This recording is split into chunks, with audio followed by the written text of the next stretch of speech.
sir? Yes. Or maybe you know what a zombie is. When a person dies and is buried, it seems there's certain voodoo priests who have the power to bring him back to life. Oh, horrible. It's worse than horrible because a zombie has no will of his own. You see them sometimes, walking around blindly with dead eyes, following orders, not knowing what they do, not caring. You mean like Democrats?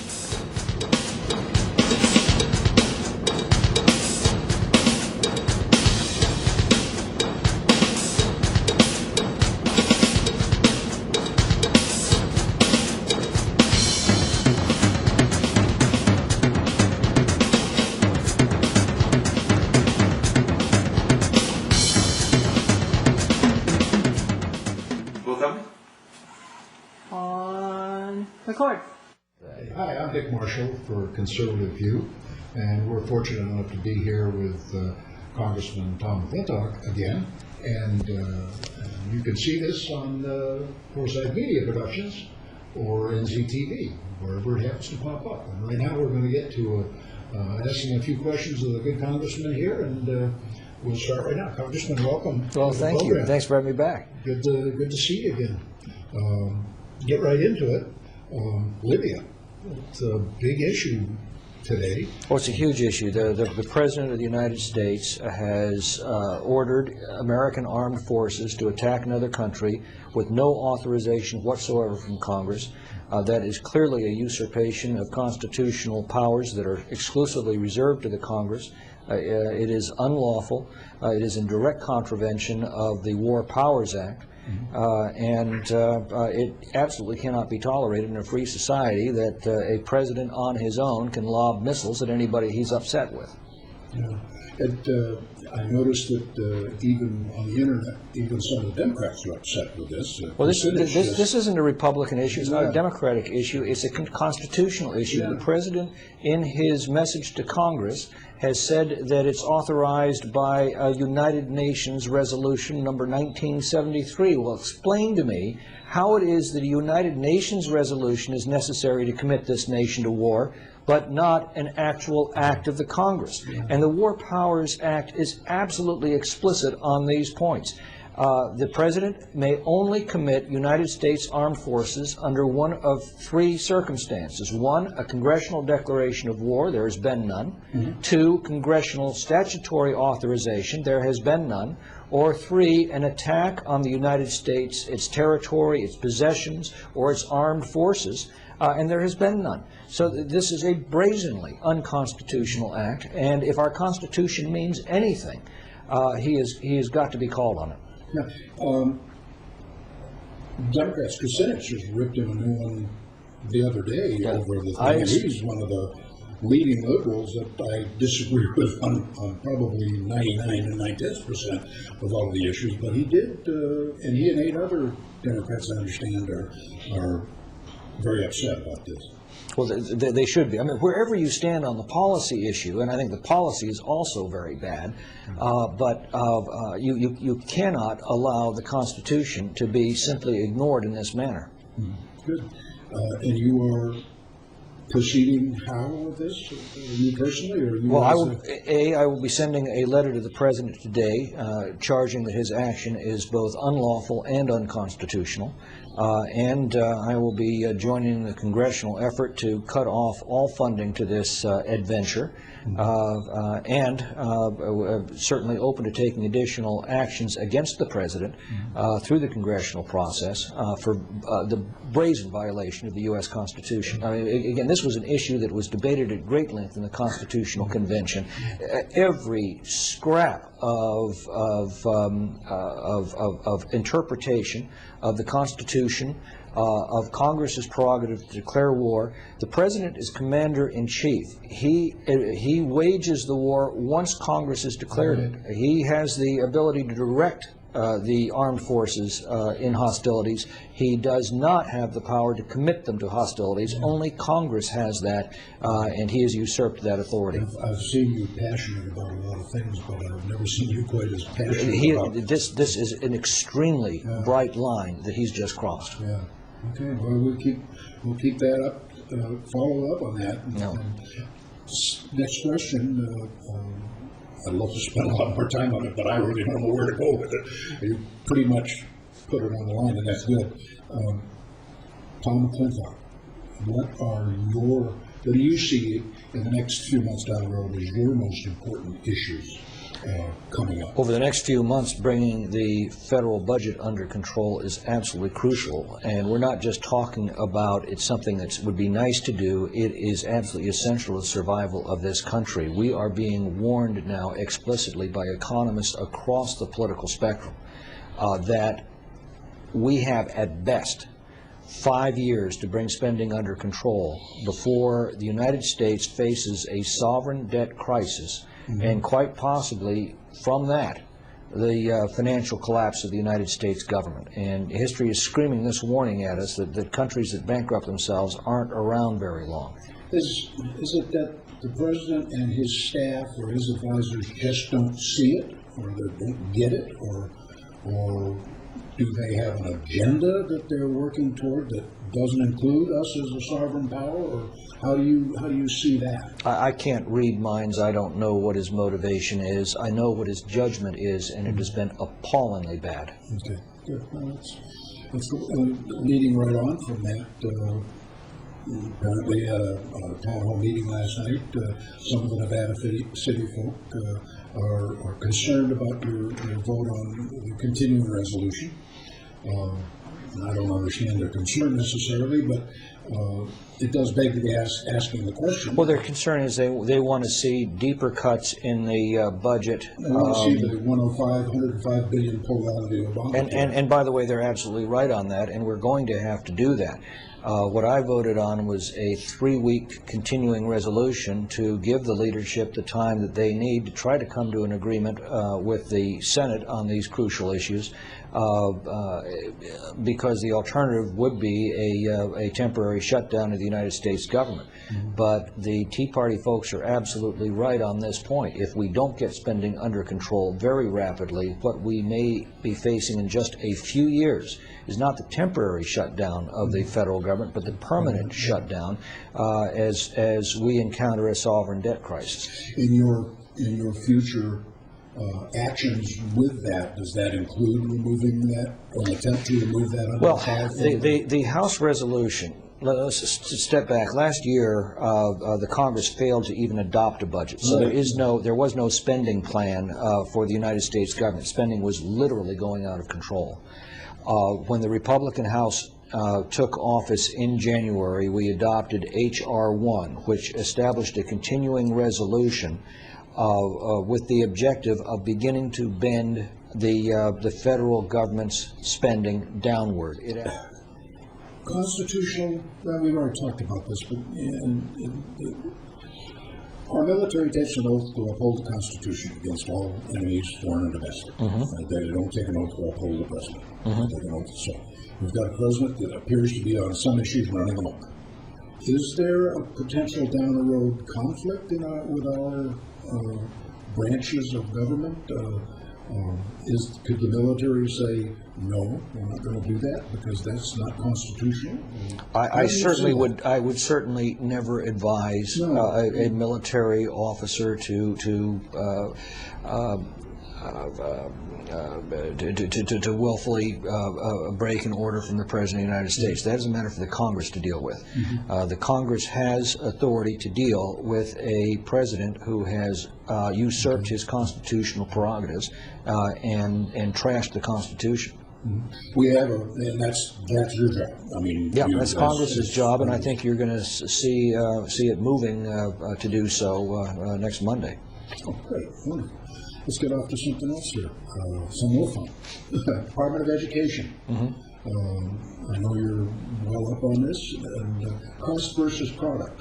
Department of Education, 1977, I believe it was. Yeah. Jimmy Carter and our students in math and sciences are not doing very well. We're spending billions of dollars. Do you foresee any time in the future a rein being pulled on the Department of Education? Well, the Department of Education was established in 1977 to improve the quality of education. So the question I would ask is our quality of education higher today or lower today than it was in 1977? That's a self-evident question. Everybody knows the answer to it. So if the department hasn't done its job, why do we need the department? The fact of the matter is we've got to put teachers back in charge of the classrooms, we've got to put the principals back in charge of the teachers, and we've got to eliminate that huge state and federal bureaucracy that's grown up over the classroom level, and simply ask another very simple question. Are you actually educating a child or supervising a teacher? And if you're not educating a child or supervising a teacher, maybe you shouldn't be in the public school system. We're talking to Tom's daughter coming down here today, and she's on her way to college right now. She's in that system, and my question was, as a conservative young lady, are you outnumbered? She said, yes, I am, very much so. And I said, do you and your groups talk about the Constitution? She says, no. Nobody knows about it. They don't talk about it, which the fact that they don't talk about it tells us a lot about what they're getting taught. And you would respond to... Well, that's a concern the American founders had. They knew that one generation failing to pass along the principles of the American founding to the next was all that was required to create a generation that had lost the memory of freedom. The good news is they didn't call them self-evident truths for nothing. It helps to point it out to people, but when you do, they get it. And so what we've watched over more than 2 centuries now of the American experience is that when the country's drifted off course, the more it's drifted off course, the stronger is the pull of these self-evident truths to bring us back on course. Every now and then you have a generation that does begin to forget of the principles of freedom, but as they drift off course, they rediscover them. Do you think we're seeing some of that? I do, absolutely. There's no question that we are. I just did an article in the Territorial Dispatch of quotes of the founders on God, liberty, and government. It's amazing how much they're right on Exactly. issues of today. Exactly. Same question with the Department of Energy. Designed 77 by Jimmy Carter. Right. To get us free of dependence on foreign oil. Well, how are we doing? Not so well. Same level of success. Yeah. We've got the Bakken oil fields. We've got the Green River oil fields. We've got Prudhoe Bay. And that's not even talking any of our offshore. And that's just all the stuff that we know. You know, one thing about oil exploration is if you explore for it, you tend to find more of it. Yeah. It's when you stop looking for it that you stop finding it. So what happens with us when we've got scientists saying we have more oil on our mainland than all of the Middle East? Well, actually, if you include our shale oil reserves, which are vast, the United States has proven shale oil reserves 3 times the size of Saudi Arabia. And Saudi Arabia is a petroleum pygmy compared to the United States. The only difference is they develop their resources, and our federal government has been blocking the development of our resources. That's our fault as Americans for allowing that to happen, for allowing the lunatic fringe of our society to take control over our energy policy, and that is what has happened. We could preach to each other on that. Oh, yeah. Well, it is extremely frustrating. It is. Okay. This has been a question I wanted to ask you for a long time. For years I've watched you, and I've known you for years and at different functions, and you've always been in a minority party. Here in California as a senator, you were in a minority party. When you went to Washington, you were in the minority party, and you've always functioned in that. How does it feel for Tom McClintock to, for the first time in your political career, to be a member of the majority party in at least one of the houses? Well, yeah, obviously, it is. It offers the opportunity to now actually accomplish something. Rather than just keeping bad things from happening, we can actually now start to make good things happen. Being assigned as chairman of the Water and Parks Subcommittee of Natural Resources Committee gives me the opportunity to place water and power abundance as the as the new objective of federal water and power policy. It means we can now start applying uniform cost benefit analyses to all of the projects that are brought before the Congress on water and power issues. We can restore the beneficiary pays principle to protect taxpayers from having to bear any of these costs, and then can begin a new era of water and power development for this nation. That's our objective, and again, we can't do it alone. You know, don't forget, we have a majority in only 1/2 of 1/3 of the government. The Senate is still controlled by a very liberal majority, and of course we have the most left-wing president in the history of our country. Yes, we do. We do. But that may change in 2012. Yes, that may. We're going to work for that. There's a group, an organization called the Tenthers, 10th Amendment people. Oh, yes, right. Yeah. And seems to me, from some of my readings, and I've always kind of looked to that, and maybe it's the states that are going to save us. Ultimately, we do have those, the 9th and 10th Amendment to deal with. What are your views on? Well, actually, I'm a member of the 10th Amendment caucus of the Congress. It's headed by Congressman Rob Bishop of Utah. No, you're absolutely right. One of the great protections of our freedom has been our federal system of governance, where there are certain enumerated powers to be practiced by the federal government. All other powers are reserved to the states or to the people. That gives the states the ability to innovate, to experiment, to be the laboratories for reform and for change, without committing the entire nation to such policies. It gives people the freedom to choose the environments they most prefer. Those states that are well managed, gain population and commerce and prosperity, those states that become abusive of their population or abusive of their commerce begin to lose people and lose commerce and lose revenues. That's the way it ought to be. That's a self-correcting mechanism within our federal system. It's very important. Of course, as you know, it has been breached over the years to the point where virtually all of those authorities have been usurped by the federal government. There is now a very strong movement across the country to restore those prerogatives back where they belong, to the states and the people. Yeah, that's more than half. Yep. So I think that's all part of the process of this generation rediscovering the principles of the American founding. I noticed that you, in your talkings and your speakings, you refer, this has been one of Tom's and my personal peeves, not with you, but with others, talking about this as a democracy, and we are a constitutional republic. And you always use that term. Well, I try to.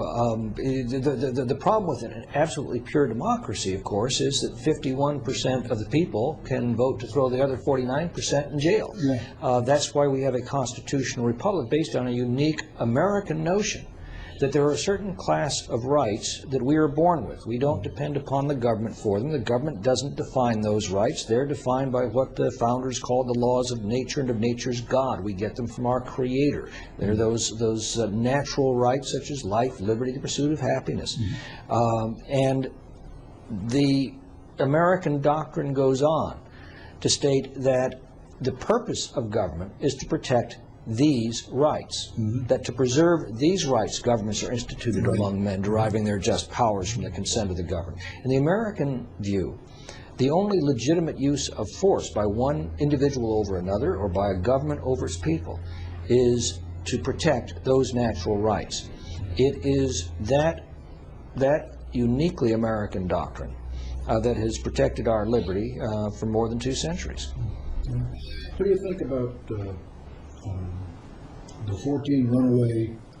Two things happened. They passed a law, or tried to, in Wisconsin. 14 Democrats ran away, then accused the Republicans who stayed to do their job of stealing democracy. Kind of structured it as a convoluted sentence. Then the Republicans did what was perfectly legal within their authority in stripping it of any fiscal responsibility, so it didn't need a 2/3 majority, and then they passed it. And now the Democrats and the unions are screaming. And my question to you, in all the years that you were a minority, I don't recall you ever running off to someplace, or any of the other Republicans in the state of California running off to someplace. Actually, the Republicans did once. I wasn't in the legislature at the time, Really? but in the mid-1990s, they ran across the street anyway to break a quorum. It's been done by both sides. It's a stupid thing to do. I would have advised against it, but there it is. Yeah. Well, then that shoots my argument out, because we did it. Well, yeah, but you know, it opens up the broader point that people ask me all the time. Well, you know, why do things have to be so nasty and so partisan? You know, why can't you guys just all get along and, you know, hold hands and sing kumbaya and you know, split these differences down the middle? And the answer to that question, I believe, is if you think things are partisan now, remember there was a day in 1856 when Congressman Preston Brooks walked across the rotunda into the old Senate chamber, found Senator Charles Sumner seated at his Senate desk, peacefully addressing envelopes to his constituents. Brooks took his walking cane, smashed it over Sumner's skull, damn near killing him, shattered the walking cane into a million pieces, and the response of Brooks' constituents to this act of barbarism was to send him more walking sticks. The thing is this: sometimes there are fundamental governing principles that can't be split down the middle. They are absolute opposites. They are antithetical to each other. Remember in 1858, 2 years after that happened, Abraham Lincoln gave his famous House Divided speech, in which he said that a house divided against itself cannot stand. He said, "I do not expect the house to fall, but I do expect that it will cease to be divided. It will become all one thing or all the other." Then two diametrically opposite principles, freedom and slavery, were competing for the future of the country. Today, two diametrically opposite principles, freedom and socialism, are competing for the future of our country. There's no reconciliation between those two principles. They are polar opposites. I don't believe the house will fall, but I do believe we will cease to be divided. We will become all one thing or all the other, just as Lincoln said. Yeah. And we can't quit. You can't quit. I can't quit. It's being decided in this generation. We're you know, it's not, and I've said to other people, it's not about you and me. It's about my children and my grandchildren. That's what it's all about. I mean, it is about me, but I'm 70 years old. It's you know. about what Lincoln called the last best hope of mankind, the American Republic. You're absolutely right. Now, one final question for you. I'm going to let you off the hook, but we came up with this when we were coming down here, and I've often wondered it myself. Tom McClintock as a person. When Tom McClintock has had enough of this stuff, what does Tom McClintock do to have a good time? Go and relax and enjoy life. Well, I really don't have any hobbies outside of this political struggle that I've been involved with my entire adult life. We know you're a voracious reader. You would have to be the historian that you are. So, you know, so this is it for you. It's just, you don't play golf, you don't go to dinner, you don't No, I mow the lawn, I help Lori with the laundry, do some chores around the house. I posed this question before your staff. Some Yeah. people said, I got to watch this video to see him squirm with this guy. I don't have a good answer for it, because I really don't have a particularly interesting life outside of this. We can take this over, you can make something up. I hang out with my family. When my son's home from college, as he was last week, we hang out, we watch some movies. That's great. We just wanted to know what Tom McClintock does. Yeah, well. And now we do. It's been a pleasure. Tom. My pleasure. Thank you. For me to be with you. You always amaze me with the depth of your knowledge, and I was curious when I come down here whether I would get to ask a couple of these questions, and I knew in here that you wouldn't shy away from anything, and you have upheld my expectations, and I want to thank you very much for Thank this you again. opportunity. Thank you for doing everything you're doing. Yeah, thank you, sir. And this is a conservative view. And our time with Congressman Tom McClintock, and we will be doing this again in the future, I'm sure. Great. Thank you again, sir. My pleasure. Thank you.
Whatever time you're watching the show, welcome to the Pickle Barrel. I'm Tom Forsythe. I'm not. And he is not.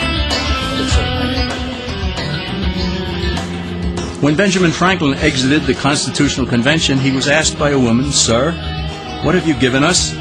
His immediate response was, "A republic, ma'am, if you can keep it."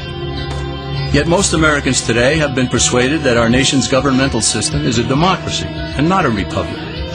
The difference between these two is essential in understanding Americanism and the American system.